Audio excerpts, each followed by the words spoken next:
Is that your brother? It's my brother Tracy. You guys twins? No, not twins, but I mean, I'm 3 years older than he is. Okay, so we're the same age. I'm 61. Well, I'm 65. I'm 61. So you're my little brother from a different mother. That's right.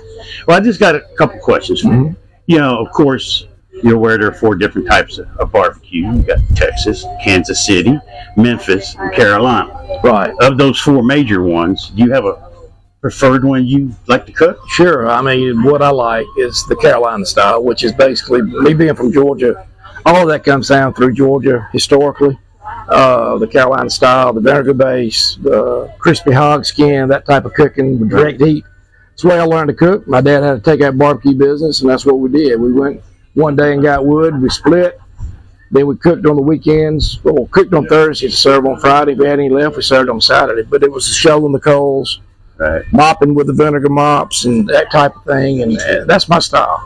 Now, with that being said, that ain't the stuff that wins barbecue contests now. No. You got to have the sweet nowadays to be able to win barbecue contests. That's it. Well, I grew up here in Tampa area. And I grew up, we called it cracker style. So we had a lot of oak and things like that, open pit style. You don't see a lot of that now. You're basically, you're world renowned. You got the most world championships. What, 5 now? I got 5. 5. That's unheard of. You pretty much have a target on your back.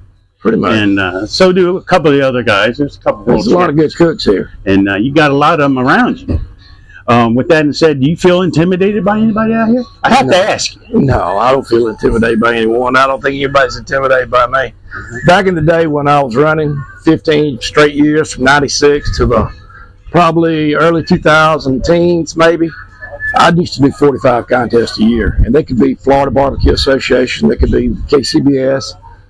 Most of them were the Memphis and May type events where you cook the hog. But that's a lot of contests. And you stay in your groove when you're doing that kind of numbers. When you're doing 45, you don't think about it, you just do it. And nowadays I get to do 4 or 5. So that makes a lot of difference. So there ain't nobody worried about me anymore. But if we had a hog contest, it might be a little different. But there's no hog today. That's it. Whole hogs are a totally different ball game. When you do a whole hog, then you get to pick and choose, the pork that comes out of that. That's right. A lot of them want to see the shoulders and the ribs and things like that. With that being said, you pretty much perfected the hot and fast method. There are a lot of people out there that think they know the hot and fast, but you perfected it. Do you have any secrets to that you want to share? I feel like probably I was one of the first ones to do hot and fast.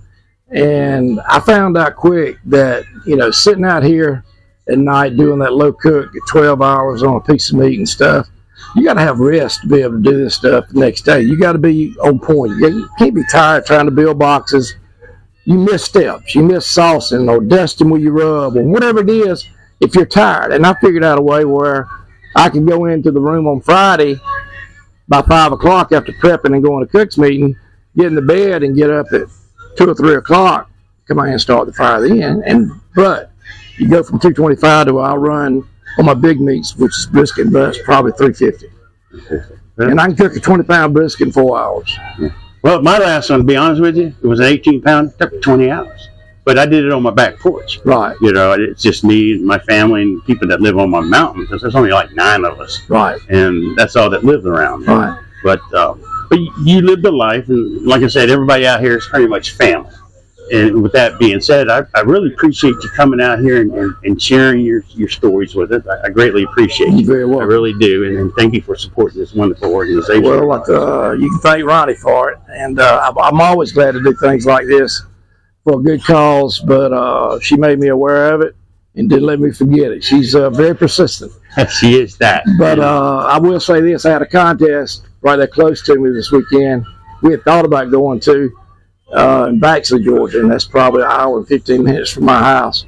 And but you can't say no to Ronnie. No, you can't. And this is 9 hours from my house. This is like 6 for me, and but I have a great time down. I love FBA. I've been doing it since it started. When Joby Stancil, he was the first president of the FBA, and he started it with others, but he was the driving force in it, and that's been a minute.